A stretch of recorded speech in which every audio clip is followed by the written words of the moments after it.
മഹാമാഘ മഹോത്സവത്തിന്റെ ഭാഗമായി സദാനന്ദം നവോത്ഥാന ജ്യോതി രഥയാത്ര കേരളത്തിലെ ആദ്യത്തെ ആശ്രമമായ സദാനന്ദപുരം അവധൂത ആശ്രമത്തിൽ നിന്ന് ആരംഭിച്ച് തിരുനാവായയിൽ എത്തി.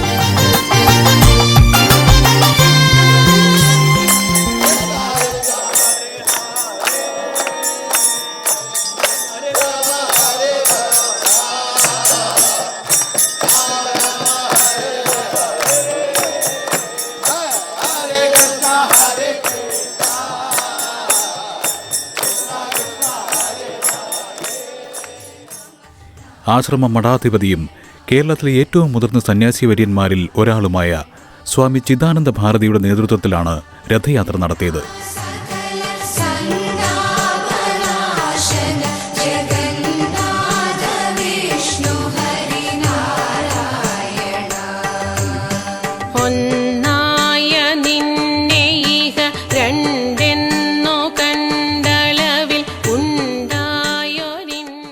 കേരളത്തിന്റെ നവോത്ഥാന ചരിത്രത്തിൽ വേദഗുരു സദാനന്ദ സ്വാമികൾ നടത്തിയ വിപ്ലവകരമായ സാമൂഹ്യ പരിഷ്കാരങ്ങളെ ഓർമ്മിപ്പിക്കുന്നതും നവകേരളത്തിന് ആത്മീയവും സാമൂഹികവുമായ പുതിയ വെളിച്ചം പകരുന്നതുമാണ് ഈ ജ്യോതിരഥയാത്ര.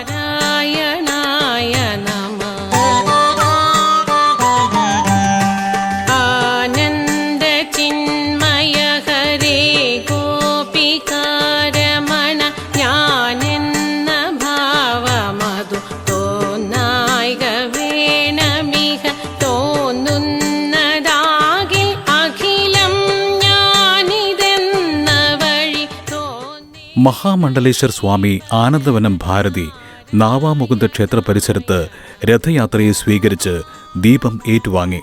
തുടർന്ന് നിളാനദി കടന്ന് യജ്ഞശാലയിലെത്തി. ദീപം മഹാമേരുവിന് മുന്നിലെ കെടാവിളക്കിലേക്ക് പകർന്നു. പിന്നീട് മഹാമണ്ഡലേശ്വർ സ്വാമി ആനന്ദവനം ഭാരതിയുടെ സത്സംഗവും സ്വാമി ചിദാനന്ദ ഭാരതിയുടെ പ്രഭാഷണവും അരങ്ങേറി.